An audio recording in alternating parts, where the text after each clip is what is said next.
A primavera está a chegar e com ela novos ritmos de leitura. Leia artigos de opinião e receba acesso antecipado a todos os episódios Podcast Plus. Acompanhe a atualidade ao minuto.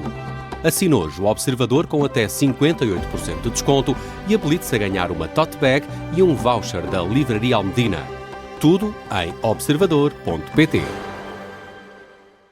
Coaras.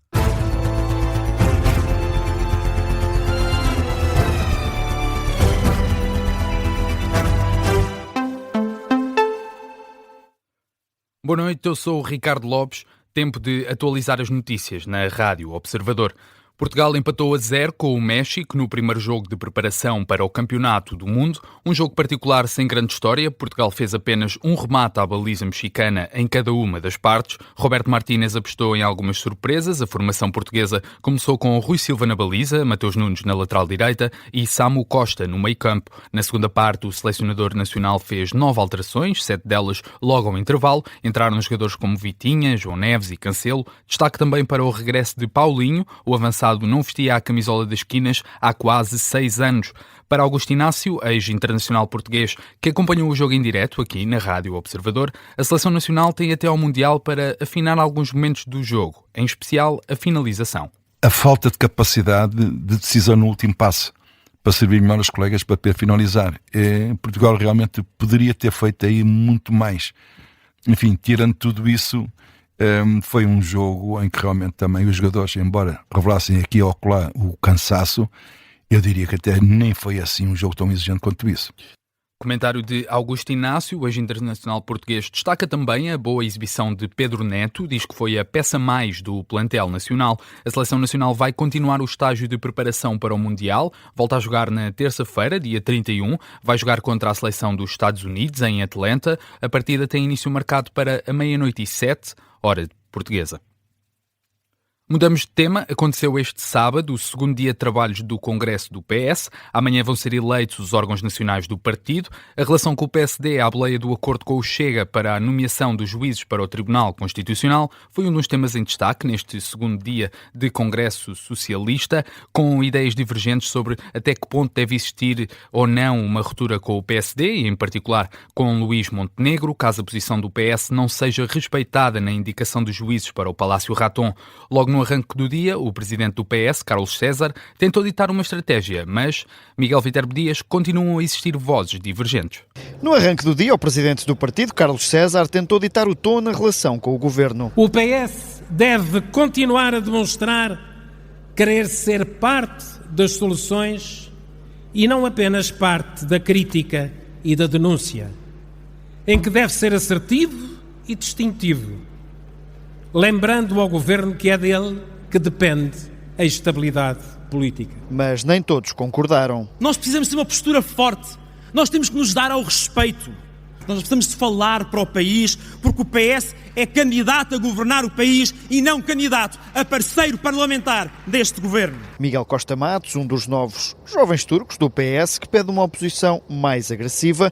Mas entre as atuais figuras da direção, o conselho é para evitar rupturas. Devemos ter todos uma grande preocupação em contribuir para que se não chegue a uma situação de crise irreversível na relação entre os dois partidos. Francisco Assis, que ainda assim admite que a questão da indicação de juízes para o Constitucional pode mudar a relação entre os partidos. Se porventura isso acontecer, alterará radicalmente a relação entre os dois principais partidos políticos em Portugal. Isso não deve, evidentemente, ter como consequência natural, automática e inevitável que o Partido Socialista, por exemplo, diga de antemão que vai inviabilizar orçamento. E entre as vozes que até têm feito reparos à estratégia de José Luís Carneiro, culpa-se o PSD. O PS não está a fazer uma ruptura. Quem faz a ruptura é quem, pelos vistos, e acreditando no líder do Chega, não é uma coisa na qual eu deposito grande confiança, há um acordo já fechado há muito tempo sobre este assunto. E o Partido Socialista não é envolvido numa conversa sobre isto, não se retiram conclusões.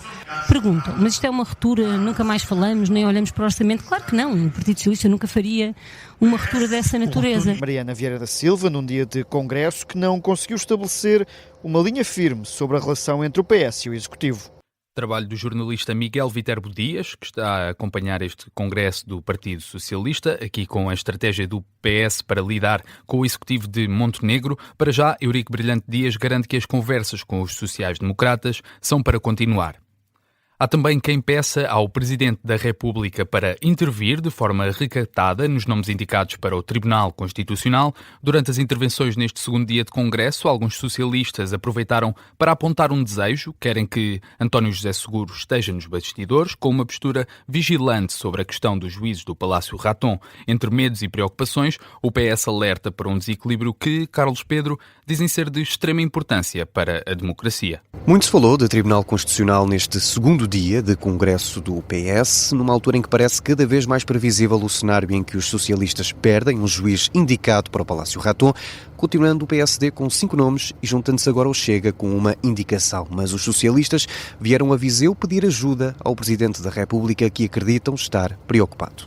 Eu julgo que neste momento essa deve ser uma das grandes preocupações do Presidente da República. Não tenho falado com o Presidente da República, mas pelo que conheço dele e pela análise que faço da importância deste caso, não tenho a menor dúvida em afirmar que este tem que ser necessariamente um tema de preocupação constante. Em entrevista à Rádio Observador, o eurodeputado Francisco Assis admite que esta intervenção já deve estar a ser feita, mas em privado. O Presidente da República disse várias vezes, ainda antes de ser Presidente e depois, já disse que procurará ter uma intervenção profilática. Na mesma linha de Assis e também em entrevista à Rádio Observador, o dirigente nacional André Moscaldas realça a importância do tema para a democracia portuguesa e insiste que Seguro deve interferir, mas longe do público.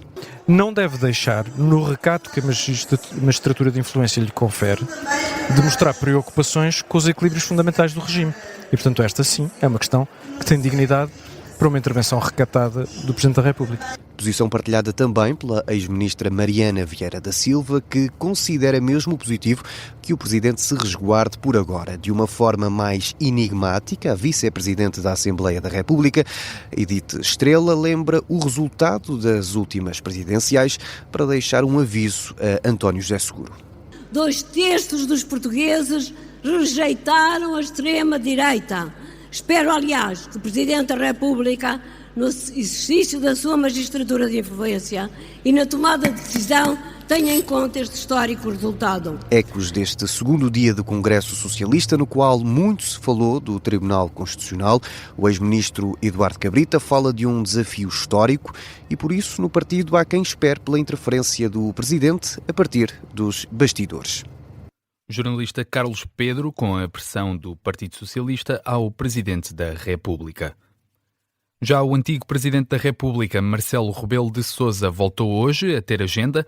Ainda assim, continua sem falar sobre política, seja ela nacional ou internacional. Marcelo Rebelo de Sousa participou hoje numa tertúlia da Festa do Livro de Celurico de Basto e, apesar da insistência dos jornalistas, não comentou nem o impasse de eleição para os órgãos externos da Assembleia da República, nem mais nada. Sobre isso é que não posso dizer nada, tenho imensa pena. Sei que vai ser uma maçada, vai ser um deserto eterno para os meus amigos, onde perguntar 1000 vezes, eu 1000 vezes direi que não digo nada. Portanto, o governo tem pois é isso mesmo, pois eu, tudo isso. Pois esta crise energética. Mas isso, tudo isso são questões políticas sobre as quais eu não me vou pronunciar. Sr. Professor, e então do ponto de vista de direito e de constitucionalismo, o professor é um perito nessa área? Também não, porque isso é uma questão política. E acerca da atualidade internacional e da guerra do Irão? Também é uma questão política. Não o preocupa? Também é uma questão política sobre a qual não me vou pronunciar. Não me vou pronunciar, vai ser um deserto eterno, é isso que diz o antigo chefe de Estado, que garantiu, ainda assim, que vai continuar a aparecer em momentos institucionais.